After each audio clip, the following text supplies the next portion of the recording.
Good morning guys. વાગી ગયા છે સવારના 10:30 પોણા 11 જેવું ને હું ઉઠી ગયો છું. મમ્મી ઉઠી ગઈ, પપ્પા વહી ગયા સાઈડ ઉપર.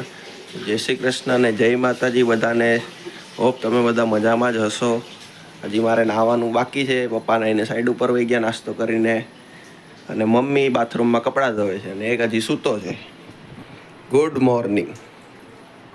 હેલો, ગુડ મોર્નિંગ, જય શ્રી કૃષ્ણ, જય માતાજી.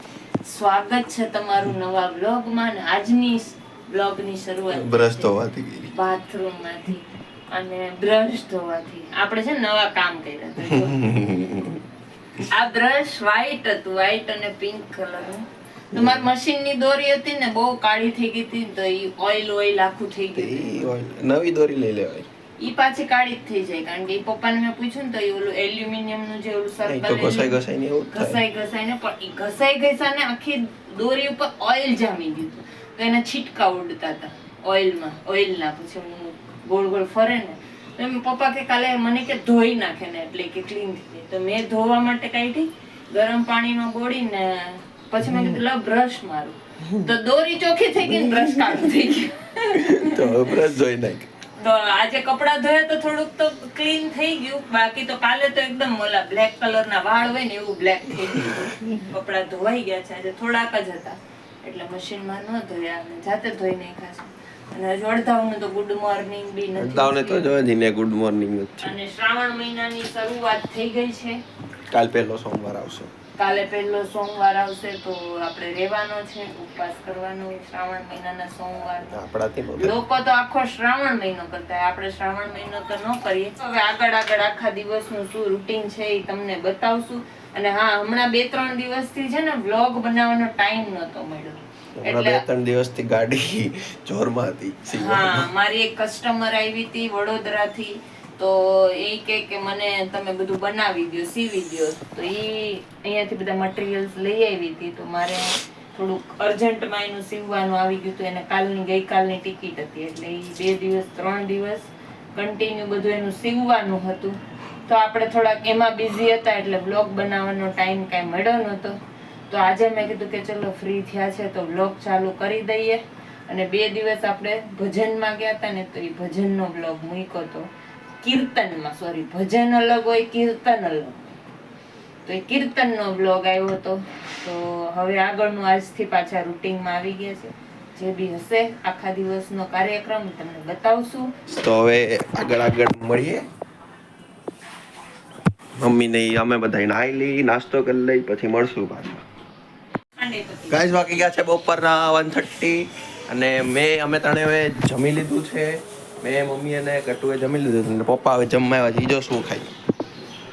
ઘી, સાકર, ભાખરી ને કેળું. એને ઘી સાકર ના કહેવાય, ઘી ખાંડ કહેવાય. હા ભાઈ, મને ખબર હે. દેશી ભાષામાં ઘી ખાંડ, ઘી ગોળ એવું પેલા ખાતા. ઘી ગોળ નહીં, ઘી ગર. ઘી ગર. હા જો. ઘી ગર, ઘી ખાંડ અને દહીં ખાતા અમુક લોકો. દહીં ખાંડ ખાય. દહીં ગોળ. દહીં ને ગોળ અને ઘણાય માખણ નો લોંદો આમ કરીને નાખે ભાખરી ખાય. ઘી મગળ હલવાઈ ગયું. તો અમારે બપોરે જમવામાં ઘી ખાંડ આવે છે. જો ગમે ત્યારે ખબર પાવતી. અને વાગી ગયો છે બપોરનો 1:30 અને આજે આપણે છે ને મંદિરે ભજનમાં. પછી જોશું આગળનો કાર્યક્રમ શું છે, વરસાદ શું કહે છે. વરસાદ આજે થોડોક બ્રેક મારી છે. ચાલુ છે, ઈ આવે પણ એટલો નથી આવતો ને. 2 દિવસ કન્ટિન્યુ ન થાવતો. કન્ટિન્યુ તમ થાય આખું ચોમાસામાં આ વર્ષમાં કન્ટિન્યુ વરસાદ જ નથી આવ્યો. આવે રૂકી જાય, માણસ થોડોક આગળ પાછળ થઈ જાય ને એટલે પાછો આવે. ખાવે માણસ ભીનો થઈ જાય, ઈ વયો જાય. માણસ આમ નીચે ભીનો નથી કરતો માણસ. કોઈને ક્યાંય જાવું હોય તો જઈ શકે છે, એવું નથી. પછી 5 માણસમાંથી 50માંથી 5 રોડ ઉપર કરતા હોય તો વરસાદ એના માટે કઈ થોડો વેટ એમ નહીં, અમુક એવા અપલખણાય હોય ને. વરસાદ આવે તો જ. હા, વરસાદ આવે તો જ બહાર નીકળે. અને ચાલુ અમે ઈ બહાર નીકળે તે જ વરસાદ આવે તો શું કરો? એને બહેસ નો કરતો. અને એક જો આયા જોવ જ છું ક્યાં પતિજા. હવે એક હોય તો ઈ કોણ ખાય?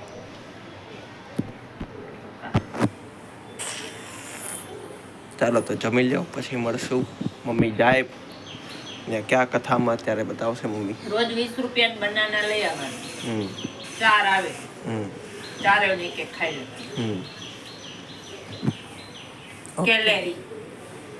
કેલેરી પ્રોટીન વધારે એવું હોય.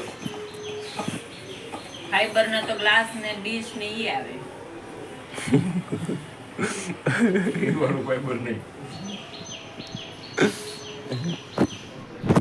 ઓકે બંધ કરી દે, મારે એડિટિંગ માં કાપ. તો ગાઈસ ત્યાં બાકી ગયા છે સાંજના 8 વાગે. અહીંયા પપ્પાને આજે હોમ કામ આપી દીધું, ઘરનું કામ. પપ્પા કાપે છે મેથી ને મમ્મી તું શું કરે છે? હું છે ને ધનિયા પડ્યા હતા તો થોડાક બગડી ગયા અંદર, તો એને સાફ કરું. તો આજે શું બનવાનું છે? આજે બનવાનું છે દેશી ખાણું. દેશી ખાણામાં બહાર વરસાદ વરસતો હોય અને શું બને? ભજીયા બનવાના છે. તો ભજીયા કમેન્ટ કરીને કહેજો કે તમારે ત્યાં વરસાદ વરસતો હોય તો તમે કોઈ ભજીયા બનાવીને ખાઓ. તો આજે અમને મેથીને ધનિયા પડ્યા હતા ને, તો એવો વિચાર આવ્યો કે આપણે ભજીયા બનાવીને ખાઈએ. તો આજે બનવાના છે મેથીના ગોટા. તમારે કોઈને ખાવા હોય તો આવી જાઓ. હજુ તો તૈયારી થાય છે બનવાને. મમ્મી કપડાય બેસન જેવા જ પહેર્યા હે ને, યલો આજે તો. અને આ એક છોકરો ઘરમાં હતો તો એને બ્લોગ ચાલુ કર્યો છે ને એક ગયો છે રમવા. આજે છે સન્ડે તો ઈ ગયો છે ક્રિકેટ રમવા, તો ઈ હજુ આવ્યો નથી. અને આ એક ઘરમાં હતો તો એને મેં કીધું કે આજે બ્લોગ ચાલુ કર થોડોક, તો વળી એને મારું માયનું. ઓહો, बहुत बड़ी बात बोल दी. बहुत बड़ी बात कर दी. અને ઈ છોકરાએ હમણાં 2 દિવસ પહેલા આપણે બ્લોગ મૂક્યો તો એક ગાડી બનાવી હતી. તો ફાઇનલી આજે ઈ ગાડી ચાલુ થઈ ગઈ છે. કાલે તમને મળશે. કાલે તમને જોવા મળશે. 3 દિવસની મહેનત બાદ આજે રંગ લાગી. 2 હપ્તા થઈ ગયા. મતલબ એમ કે 3 દિવસ તો તું કન્ટિન્યુ મથ્યો ને, એમાં 3 દિવસ ઊંધે માથે મથ્યો ત્યારે ગાડી ગઈ છે. તો કોલેજમાં અત્યારે તો બીજી છે. કાલે શોરૂમ માંથી આવવાની છે, તો કાલે શોરૂમ માંથી આપણે ગાડી આવી જશે. એવું છે. તો ફાઇનલી પ્રોજેક્ટ બની ગયો છે. અને ચલો હવે આપણે ભજીયા બનાવીએ અને પછી તમને પાછા બતાવીએ મેથીના ગોટા. ત્યાં સુધીમાં હું બધું તૈયાર કરી લઉં. તો ફ્રેન્ડ્સ વાગી ગયા છે રાતના 8 અને 8 વાગે અમારે અહીંયા બનવાનું ચાલુ થઈ ગયું છે. સોરી 8:30 ઓકે છે, ઘડિયાળ બતાવીને 8 કહે છે. સોરી 8:30 વાગી ગયા છે ને અહીંયા બાપ દીકરો બેસી ગયા છે જમવા માટે. અને અહીંયા આપણે હજુ ચાલુ છે. તો ચલો આપણે ભજીયા બનાવતા જઈએ ને એ લોકો જમતા જાય. તો અહીંયા આપણે આજે તો ખાલી મેથીના જ બનાવ્યા છે, બીજા કાંઈ બનાવ્યા નથી. મસ્ત વરસાદ આવે છે બહાર તો મન થઈ ગયું ભજીયા ખાવાનું. તો અહીંયા મેથીના ગોટા અત્યારે બને છે જો. અને અહીંયા છે ને બાપ દીકરો જમવા બેસી ગયા બહાર, પણ મારે ભજીયા મૂકવા છે એટલે ત્યાં નહીં મેળ ખાય બતાવવા જવાનું. તો હું પેલા મૂકી લઉં ઘાણવું અને પછી જાઓ તમને બતાડું.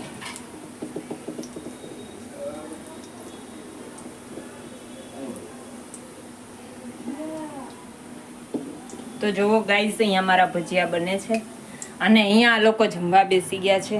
શું કે છે? હે ભજીયા લોકોને ભજીયા ખાવા હોય તો આવી જાઓ. વાહ, ગરમા ગરમ મોજે મોજ નહીં.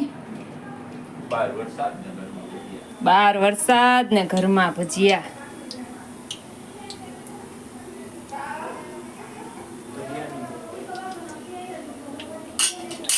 અને રોનિક હજુ આવ્યો નથી એટલે એના મારા ભાગના આપણે બાકી રાખવા પડશે. ઈ ક્યાં રખડવા ગયો છે? ઇધર દેખો ભજીયા વાલે લો. તો ચલો ગાઈસ હું બનાવી લઉં ને અહીંયાથી મારો છે ને લાલ થઈ ગયા. લાવો